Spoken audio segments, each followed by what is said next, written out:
Hello, anti-novelists, friends, Lilligans. There's Princess Pepper Kitty is sitting in the chair, carefully guarding my brand new, thank you, Janet, Stay Cozy coffee mug. I love it that you guys send me presents. How cool is that?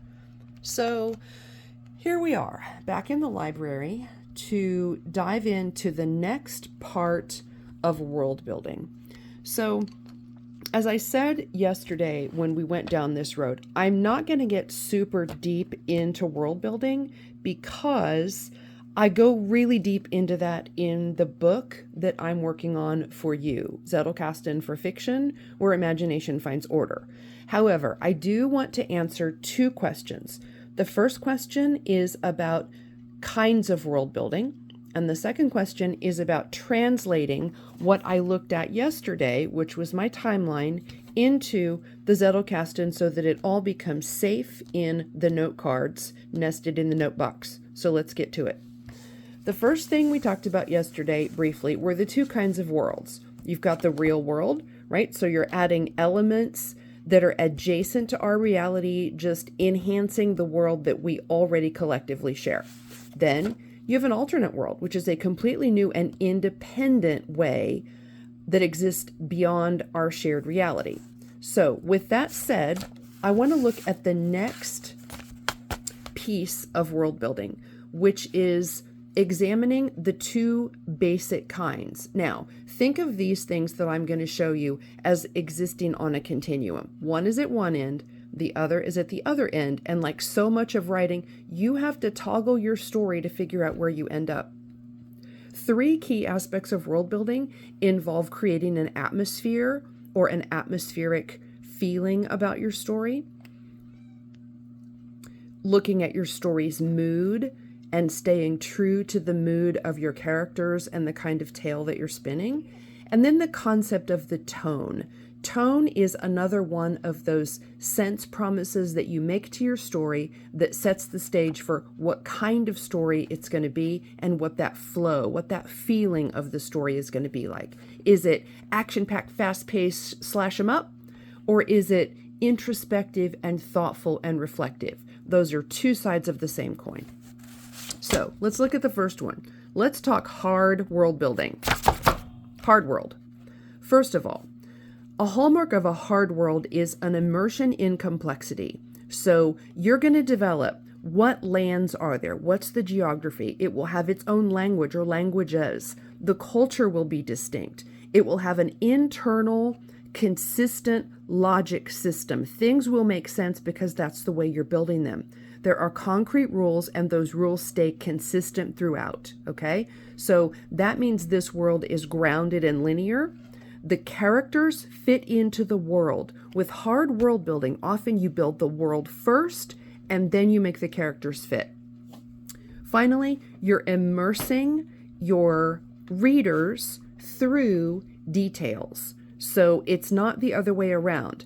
You're not hanging the characters on something airy and nondescript. You're immersing your reader through the details of the story, which you have very painstakingly and carefully built out and drawn out for them.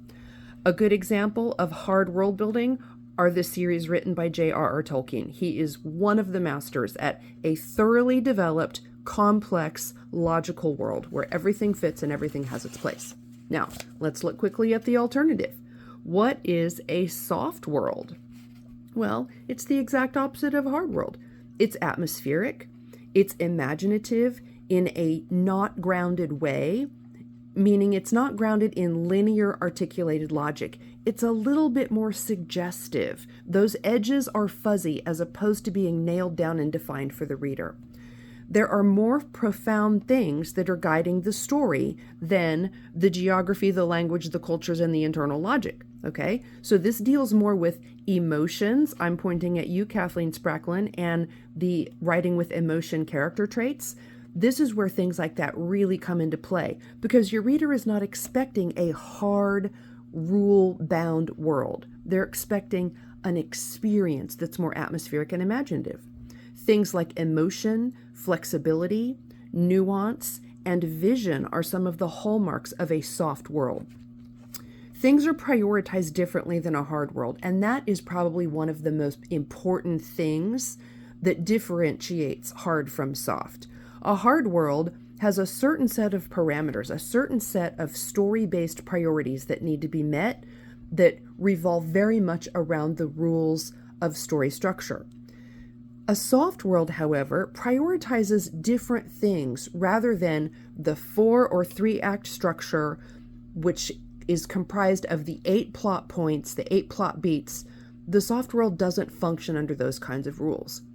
It does not itemize the meaning for the reader, okay? The reader decides what the meaning is. A soft world functions more like poetry. Things are left out, things are left fuzzy, things are left for you, the reader, to decide, rather than the hard world structure of just telling that tale in a logical, structured fashion.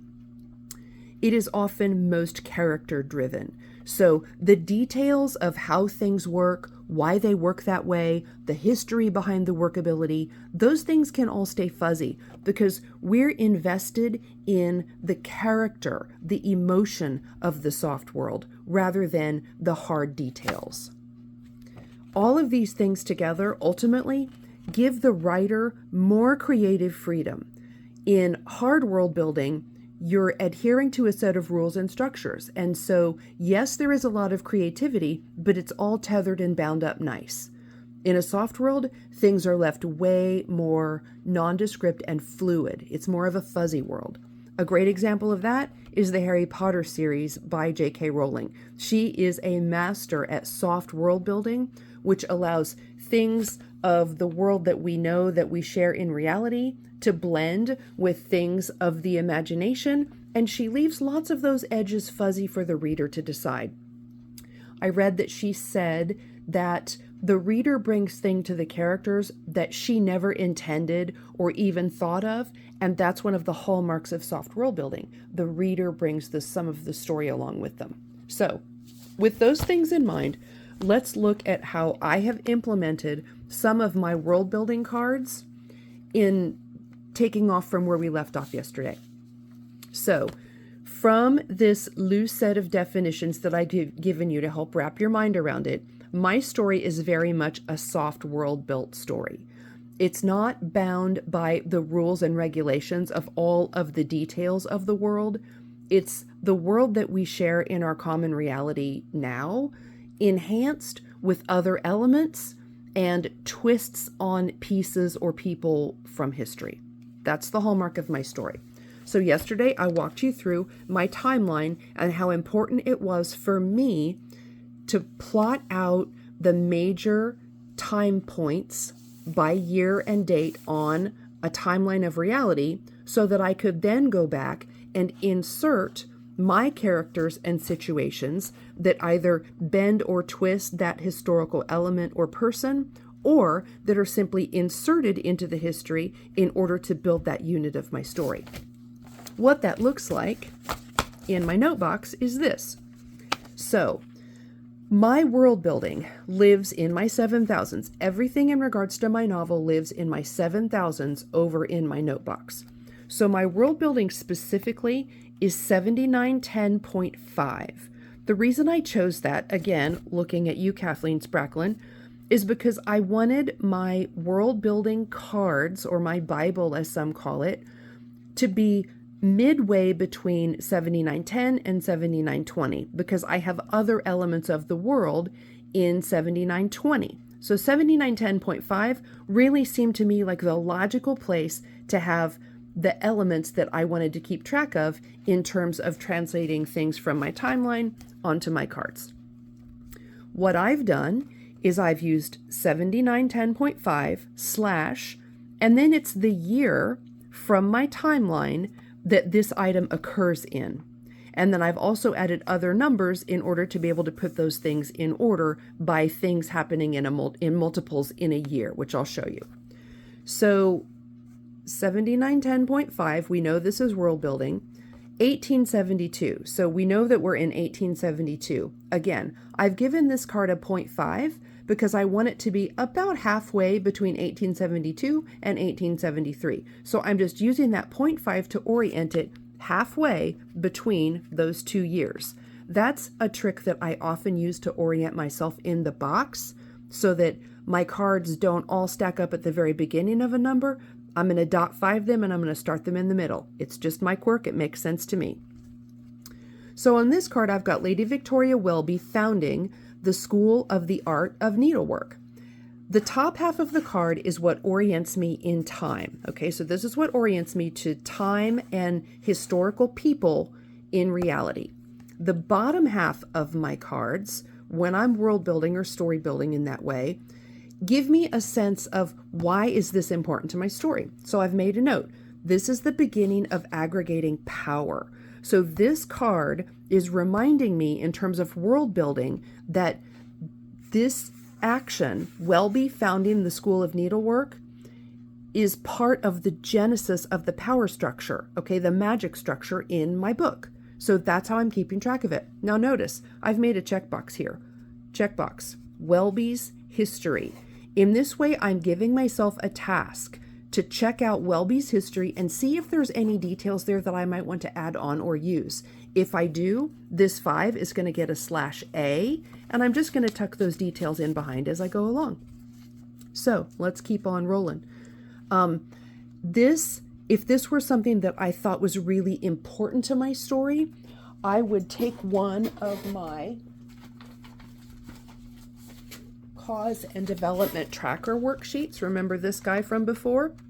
And I would add myself a cause, maybe Lady Victoria Welby founds the School of Needlework.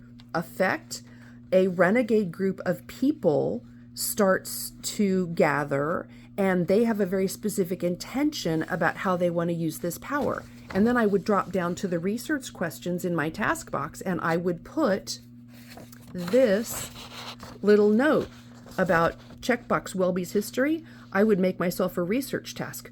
Research the history of Victoria Welby and how did the founding of that organization come about, or whatever. So that's how I work between the world building cards and the cause and effect or the character tracker in order to make sure that I'm looking up and tracking the things I want to keep for my story.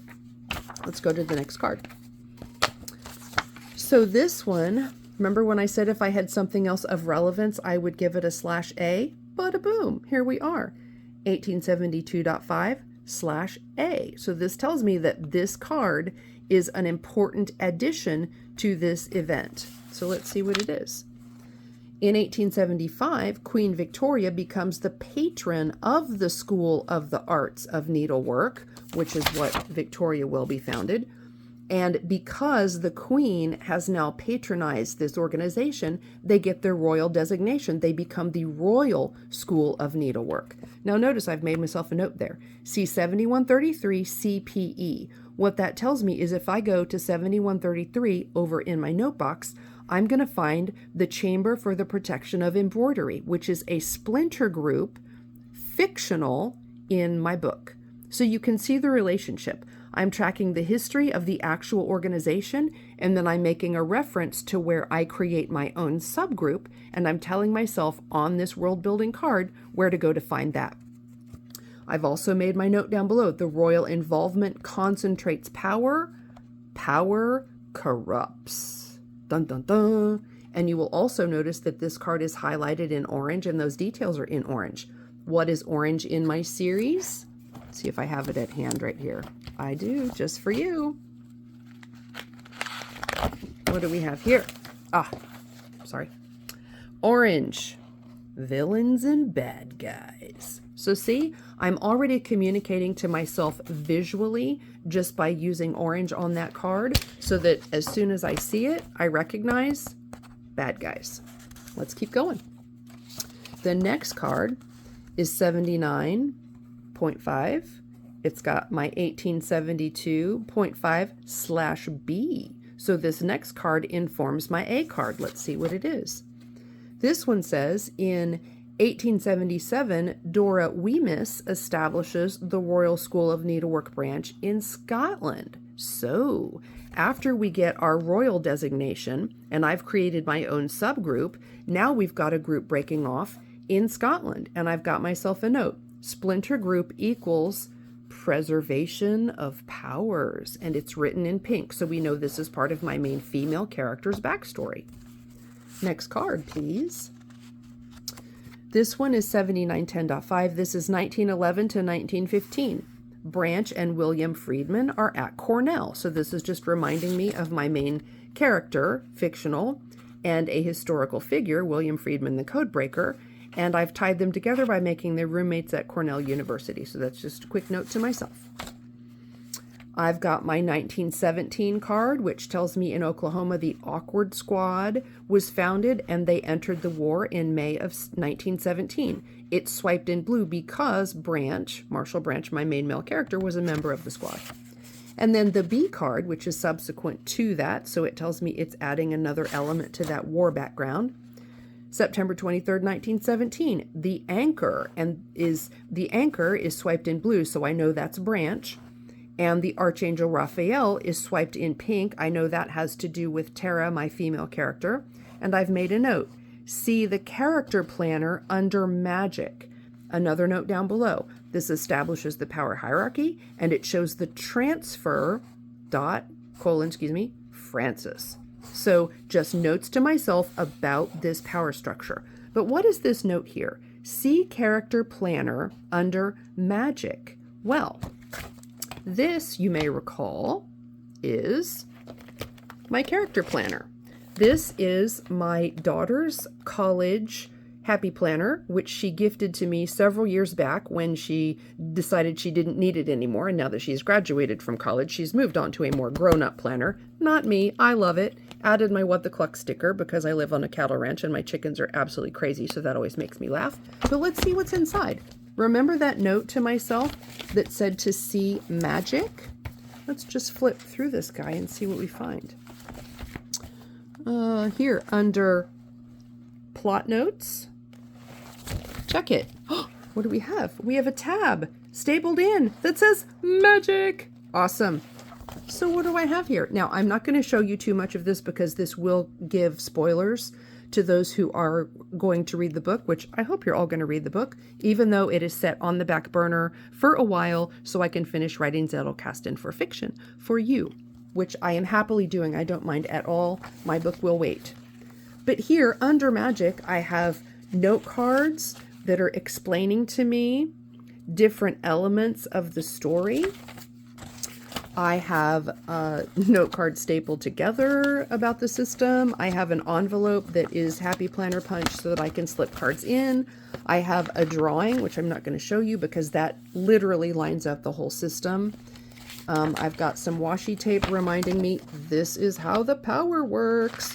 So in this section of my character plotter planner, I'm going through and I'm literally building out how that magical world works. I'm leaving myself a trail for what it looks like visually because I've drawn it out.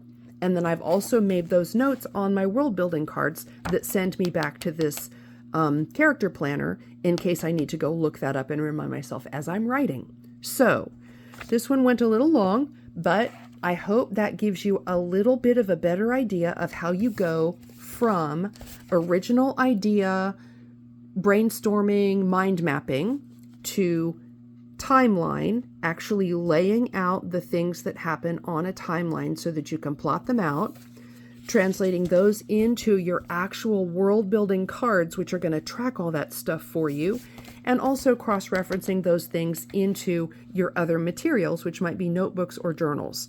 Now, everything I can get onto a card goes onto a card and gets filed over in the Zettelkasten. But sometimes there are things in the plot planner that I like to keep together. So that's okay.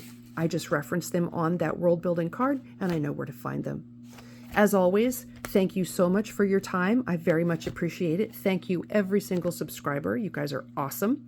I will continue working on the Zettelkasten for Fiction book. I've got a little bit more to write about world building, and then I'm going to go on and start writing about some of the foundations of story and novel structure. So hang in there, get your world building thinking caps on, and start sketching that stuff out, and I will see you in the next video.